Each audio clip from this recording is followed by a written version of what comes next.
how does one person who's suffering from having false or negative images entering their mind when trying to think of Allah or worshipping, how does one battle that?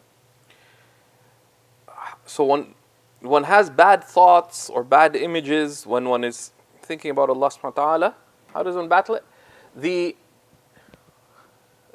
One of the great Hanafi jurists, Imam al-Sarakhsi, he said, السبيل في الوسوسة قطعها وعدم الالتفات إليها. The basis of responding to waswasa, to doubts, to misgivings, is to cut off their source and to pay no attention to them. Right? You don't busy yourself with it.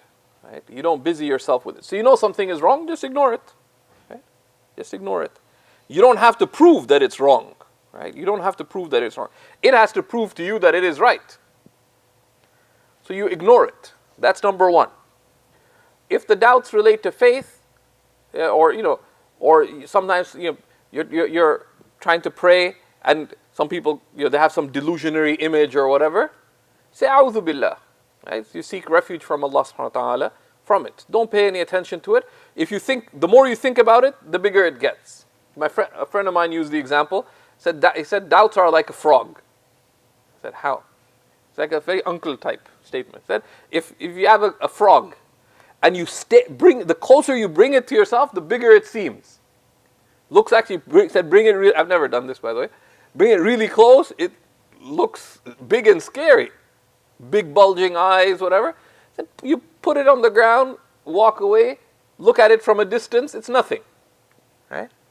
So that's kind of like these doubts. The more you think about it, the bigger it gets, and then they tend to multiply.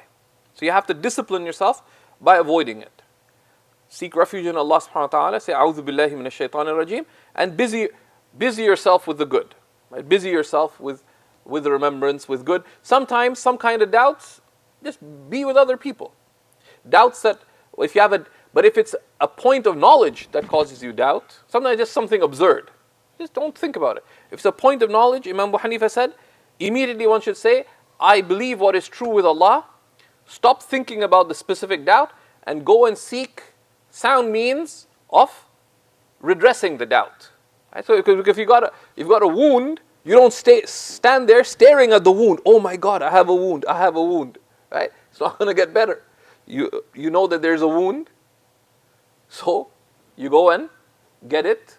You deal with it. If you can deal with it yourself, or just needs a little bandage, so go deal with it.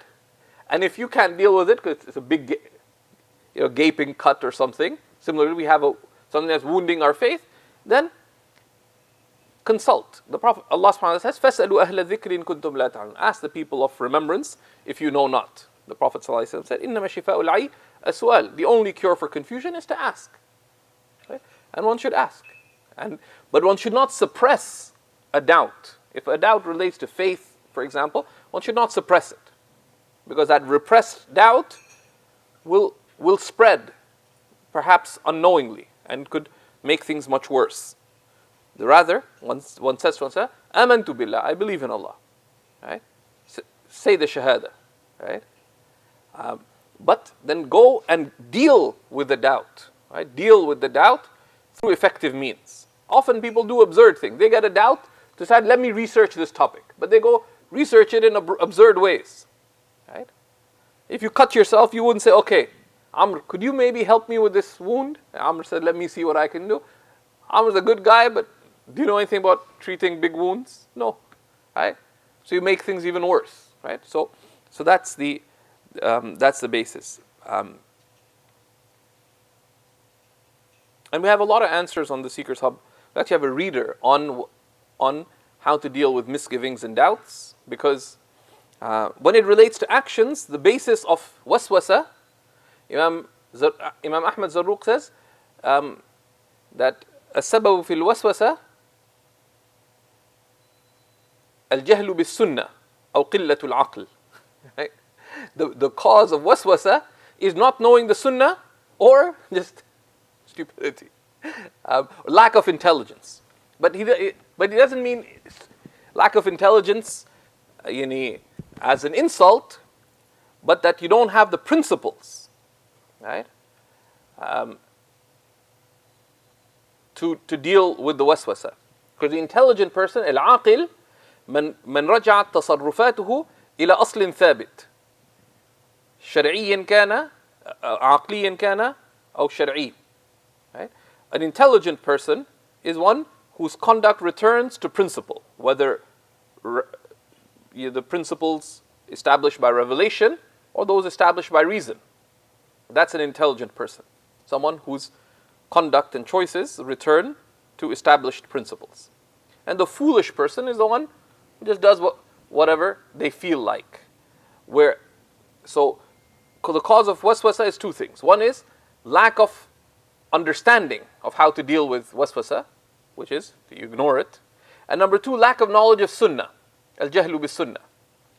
Because they say aslu deen, the basis of religion, is talabul ihtiyat, is that the person wants to do what is more cautionary.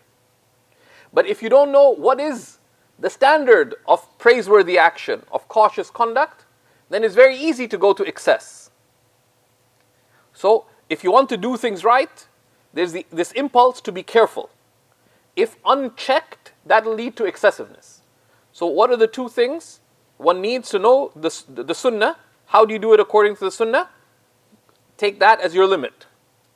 التزم السنة ولا تزد. Right? Hold to the sunnah, don't go beyond. And the Prophet ﷺ said that about wudu. بعد أن أتى بتثليث الغسل في الوضوء قال هذا وضوئي ووضوء الأنبياء من قبلي فمن زاد عن ذلك أو نقص فقد تعدى أو ظلم. The Prophet ﷺ, when he made wudu, he washed first once, then twice, the third, when he washed everything 3 times, and then he said, this is my wudu and the wudu of the prophets before me. Whoever goes beyond this or falls short of this has been excessive or negligent. Excessive by washing more than 3 times. Negligent by doing less without excuse. So one sticks to the sunnah and one learns the principles related to doing it right. That's the aql, to act on the basis of reason. So in anything, you want to be cautious, there's 2 things. Learn the sunnah soundly and do that and don't go beyond. And learn the principles related to that thing so that you can make principled choices in the matter. That's the aql. That you're aqil fi tasarruf. So if one holds to those 2 principles, one will be safe. If one goes outside of those principles, one will be confused and could harm oneself and others.